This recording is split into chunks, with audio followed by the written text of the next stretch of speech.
محترم ناظرین کرام، مومن وہ ہے جس کے اندر دین کی غیرت ہو، دین کے لیے جذبہ ہو.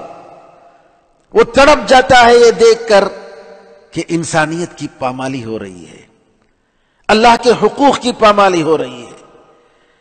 وہ صبر نہیں کر سکتا یہ دیکھ کر کہ لوگ گمراہی اور ضلالتوں میں بھٹک رہے ہیں، اسی پر مر رہے ہیں. وہ ظلم اور ستم کو دیکھ کر وہ خاموش نہیں رہ سکتا. وہ عدل و انصاف کے لیے وہ تڑپے گا، وہ کوشش کرے گا. میرے بھائیوں، اسلامی بہنوں، اس سے بڑھ کر جرم اور کیا ہے؟ اس سے بڑھ کر ظلم اور کیا ہے؟ اس سے بڑھ کر ناانصافی اور کیا ہے کہ اللہ تعالیٰ کو، اللہ کے مقام پر غیر اللہ کو بٹھایا جا رہا ہے.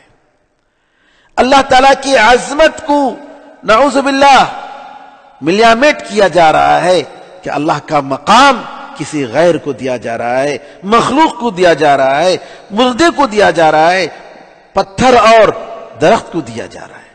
یہ کتنے افسوس کی بات ہے. ہماری غیرت کہاں چلی گئی؟ ہماری غیرت کہاں چلی گئی؟ ہم نے کبھی فکر کی کہ یہ لوگ جو کر رہے ہیں ان کو کس طریقے سے اللہ تعالیٰ کے قریب لائیں، کیسے ان کے دل میں اللہ تعالیٰ کی ہدایت کو ڈال دیں، کیسے ان کو اسلام کی سچی تعلیم سے آشنا کرائیں، کیسے ان کو بتائیں؟ کبھی ہم نے کوشش کی؟ یہ کتنے افسوس کی بات ہے. ہماری غیرت کہاں چلی گئی؟ وہ دینی غیرت کہاں چلی گئی؟ یہ ضروری ہے میرے بھائیوں کہ ہم اس کی فکر کریں. یہ کافی نہیں ہے کہ ہم سمجھیں کہ میں ہوں، اپنا گھر ہے، اپنے بال بچے ہیں، میں الحمدللہ بہتر طریقے سے زندگی گزار رہا ہوں، کوئی کمی نہیں اللہ نے رکھی ہے. نہیں، یہ ساری چیزیں ہمارے خلاف قیامت کے دن ثابت ہوں گی. قل ان کان آباؤکم، اللہ نے سورہ توبہ میں فرمایا، کہہ دی قل ان کان آباؤکم وابناؤکم واخوانکم وازواجکم وعشیرتکم واموال اقترفتموها وتجارة تخشون کسادها ومساکن ترضونها احب الیکم من اللہ ورسولہ وجہاد فی سبیلہ وتربصوا حتی یأتی اللہ بامرہ ان اللہ لا یہدی القوم الفاسقین.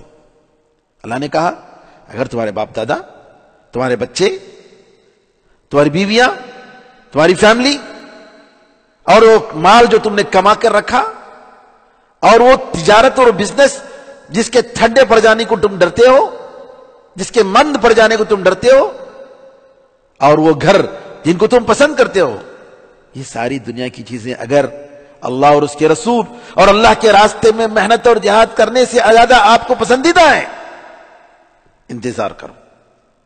اللہ الٹیمیٹم دے رہا ہے، انتظار کرو، اللہ تعالیٰ اپنے آرڈر کو لے کر آئے گا. بے شک اللہ تعالیٰ بدکار قوم کو، بدعمل قوم کو ہدایت نہیں دیتا ہے. میرے بزرگوں، یہ ایک فریضہ ہے میرے بھائیوں.